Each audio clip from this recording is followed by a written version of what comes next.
अस्सलाम वालेकुम स्टूडेंट्स, कैसे हैं आप सब? ठीक है, उम्मीद करता हूँ आप सब ठीक होंगे। अल्लाह पाक आप सबको खुश रखे। मैं हूँ फैसल ज़ीशान। हम लोग पढ़ रहे थे 10th क्लास केमिस्ट्री, इसका चैप्टर नंबर 1 केमिकल इक्विलिब्रियम।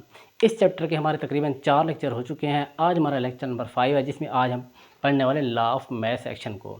तो सबसे पहले बेटा आप लोग नोट कर लें, ये जो लॉ ऑफ मास एक्शन है ये मोस्ट इंपॉर्टेंट टॉपिक है इस चैप्टर का लॉन्ग क्वेश्चन के हवाले से। इससे पहले भी मैंने आप लोगों को एक और टॉपिक लगवाया था as a long question, most important, वो था microscopic properties of dynamic equilibrium. ठीक है, वो भी इम्पॉर्टेंट है और ये भी क्या है, इम्पॉर्टेंट। दोनों मोस्ट इंपॉर्टेंट है as a long question. Okay, clear हो गया। चलें अब बढ़ते हैं लेक्चर की तरफ। तो सबसे पहली जो बात आपने इस टॉपिक के हवाले जो चीज़ आपने याद रखनी है वो ये है कि ये जो लॉ ऑफ मास एक्शन है ये किसने दिया था और किस सन में दिया था। ठीक है, किसने और किस सन में दिया था। तो दो साइंटिस्ट थे, एक था गोल्डबर्ग, दूसरा था वेग। इन्होंने 1869 के अंदर ये लॉ पेश किया था। तो सबसे पहले आप लोग ये इंट्रोडक्शन की हेडिंग लिखेंगे, उसके बाद आप लोग इसके बारे में ये लिख देंगे कि इस लॉ को फलां ने फलां सन में दिया था। ठीक है, तो यही बात लिखें कि this law was given by Goldberg and वेग इन 1869। क्लियर हो गया, समझ में आ गया। अच्छा, अब नेक्स्ट जो चीज़ आपने जहन में रखनी है अपने कंसेप्ट के लिए वो ये है कि जो लॉ ऑफ मास एक्शन है इसका मकसद क्या था, ये क्यों दिया गया। आखिर हर चीज़ का क्या कोई ना कोई मकसद होता है, तो इसका भी तो कोई ना कोई मकसद होगा। उनके जहन में क्या था जो उन्होंने ये लॉ ऑफ मास एक्शन को ज़रा पेश किया। तो याद रहे कि इस लॉ ऑफ मास एक्शन का सिर्फ एक ही मकसद था, रिएक्शन की स्पीड मालूम करना। ठीक है, और दूसरी बात, ये जो लॉ ऑफ मास एक्शन है ये सिर्फ और सिर्फ रिवर्सिबल रिएक्शन के लिए होता है और इरिवर्सिबल रिएक्शन के लिए ये नहीं है। ठीक है। अच्छा, इस लॉ ऑफ मास एक्शन का ना हमारी रोज़मर्रा की ज़िंदगी में बहुत बड़ा रोल है, बहुत बड़ा इसका इस्तेमाल है। जैसे मिसाल के तौर पर हम लोग इंडस्ट्रीज़ वगैरह के अंदर क्या करते हैं, खाद वगैरह तैयार करते हैं। खाद तैयार करने के लिए क्या, नाइट्रोजन जब हाइड्रोजन के साथ रिएक्ट करते तो हमारे पास क्या, ये अमोनिया खाद बनती है। क्लियर हो गया। अब मैं मिसाल के तौर पर ये फ़र्ज़ करता हूँ कि मेरे पास 1 किलो नाइट्रोजन है और 1 किलो क्या हाइड्रोजन है। जब ये दोनों एक दूसरे के साथ रिएक्ट करते हैं तो कितनी देर में कितनी अमोनिया बनती है, क्या कितनी देर में कितनी अमोनिया बनती है, तो इसका हमें कैसे पता चलता है, इस लॉ ऑफ मास एक्शन के हवाले से। ठीक हो गया। तो ओवरऑल जो मतलब है लॉ ऑफ मास एक्शन का एक ही मकसद था इसको पेश करने का कि रिएक्शन की स्पीड को चेक करना कि कितनी देर में जो है ना रिएक्शन मुकम्मल होता है, ताकि वहाँ से जो प्रोडक्ट्स बन रहे हैं उन प्रोडक्ट्स को वहाँ से निकालें, फिर और रिएक्टेंट डालें, और फिर जैसे ही वो रिएक्शन मुकम्मल होगा फिर वहाँ से प्रोडक्ट्स को निकालें, फिर और रिएक्टेंट डालें, और जैसे फिर दोबारा रिएक्शन मुकम्मल होगा फिर वहाँ से प्रोडक्ट्स को निकालें और मज़ीद और जो है ना रिएक्टेंट्स को वहाँ पर डाल दें। ठीक है, तो ओवरऑल मतलब यही है कि रिएक्शन की स्पीड को चेक करना इसका मकसद था। क्लियर हो गया। तो सिंपल सी यहाँ पर एक बात लिखी गई इस लॉ ऑफ मास एक्शन के हवाले से कि the rate of a chemical reaction is directly proportional to the product of active mass of reactants. The rate of a chemical reaction मतलब रेट कहते हैं बेटा, रेट कहते हैं किसको, रेट कहते हैं स्पीड को। किसको, स्पीड को। आप लोग समझने के लिए ये अपने जहन में बिठा लें कि रेट का मतलब होता है speed. The rate of a chemical reaction मतलब एक केमिकल रिएक्शन की जो स्पीड होती है इज डायरेक्टली प्रोपोर्शनल, वो डायरेक्टली प्रोपोर्शनल होती है किसके, to the product of active mass of reactant. मतलब एक केमिकल रिएक्शन की जो स्पीड होती है वो रिएक्टेंट के प्रोडक्ट के डायरेक्टली प्रोपोर्शनल होती है। अब इसका क्या मतलब है, देखें मेरे पास यहाँ पर एक रिएक्शन ये है, इसमें ये कम रिएक्टेंट्स हैं, ठीक है, और एक रिएक्शन मेरे पास ये है, इसमें ज़्यादा रिएक्टेंट्स हैं। तो यहाँ पर कम रिएक्टेंट्स हैं तो रिएक्शन क्या होगा, स्लो होगा। रिएक्शन की जो स्पीड होगी वो क्या होगी, स्लो होगी।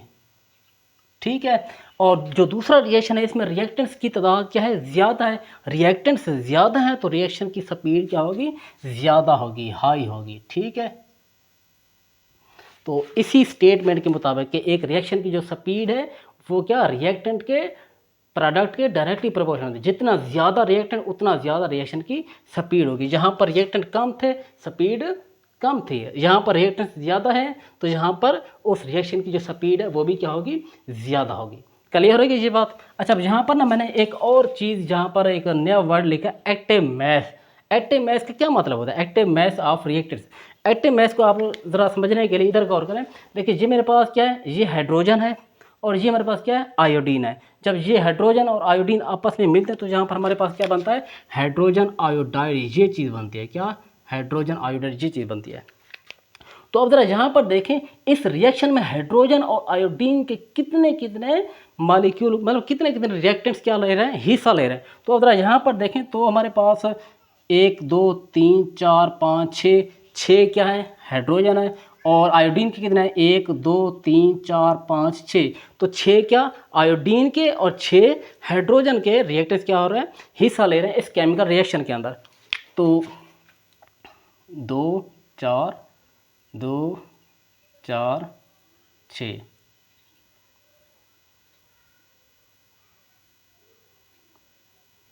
तो यहाँ पर ये हमारे पास आ गए, और इधर से ये भी क्या 6 ही हिस्सा ले रहे हैं, इधर से 2 4 6 आयोडीन के और हाइड्रोजन के। और बाकी देखें 2 आयोडीन के वैसे हैं, और यहाँ पर 2 हाइड्रोजन के भी वैसे हैं। ये इस केमिकल रिएक्शन के अंदर हिस्सा नहीं ले रहा है। तो वो रिएक्टेंट्स जो केमिकल रिएक्शन के अंदर क्या हिस्सा ले रहे होते हैं, उन रिएक्टेंट्स को हम बोलते हैं एक्टिव मैस। ठीक है, दोबारा मैं आप लोगों को बता रहा हूँ, वो रिएक्टेंट्स एक केमिकल रिएक्शन के अंदर जो हिस्सा ले रहे होते हैं, हिस्सा लेने वाले जो रिएक्टेंट्स होते हैं, उनको हम बोलते हैं एक्टिव मैस। क्लियर हो गया, समझ में आ गया।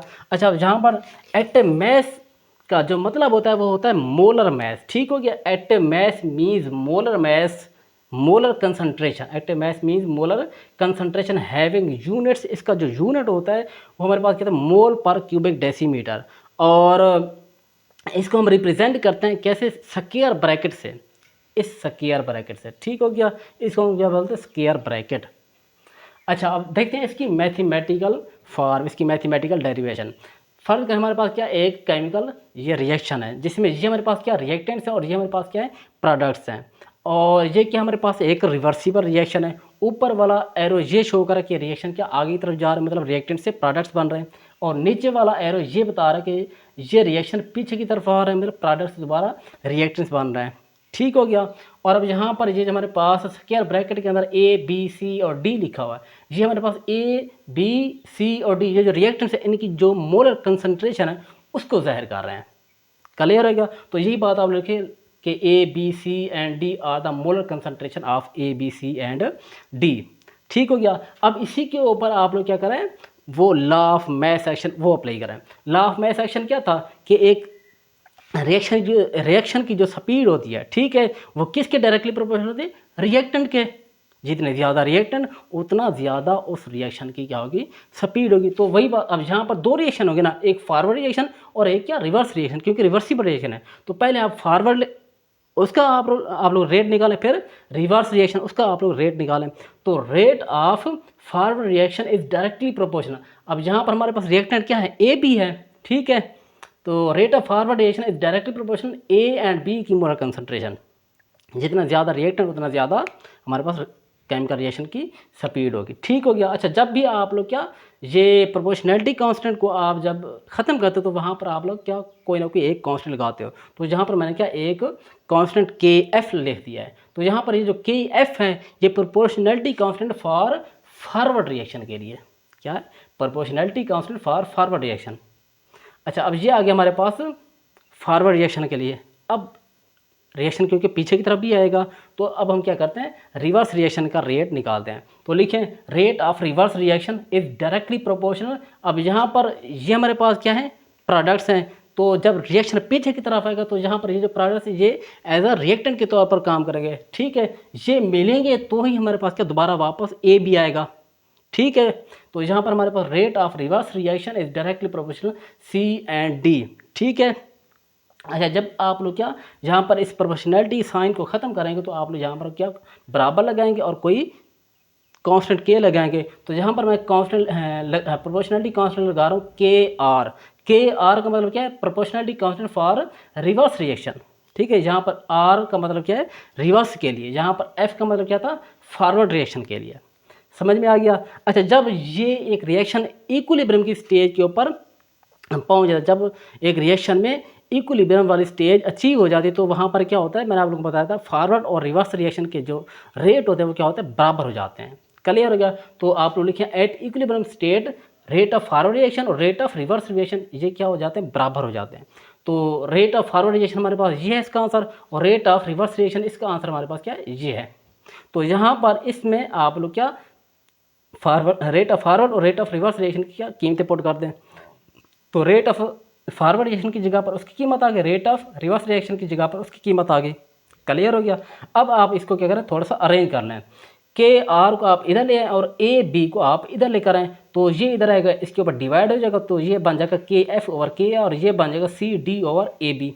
क्लियर हो गया। अच्छा, ये के एफ ओवर के आर, इसको मैं एक और कांस्टेंट के इक्वल ले रहा हूँ के सी के, क्योंकि यहाँ पर दो कांस्टेंट आ रहे हैं तो इसको हल करना थोड़ा सा क्या हो जाता है, मुश्किल हो जाता है। तो आसानी के लिए मैं इन दोनों को किसी एक और के कांस्टेंट के बराबर ले रहा हूँ। वो कांस्टेंट कौन सा है, के सी, इक्विलिब्रियम कांस्टेंट इसको बोलते हैं। ठीक है। तो के एफ ओवर के आर इज इक्वल टू हमारे पास किसके बराबर आ रहा है, के सी के। तो इसकी जगह पर आप लोग क्या ये के सी लिख सकते। तो K C is equal to आ रहा है हमारे पास C D over A B.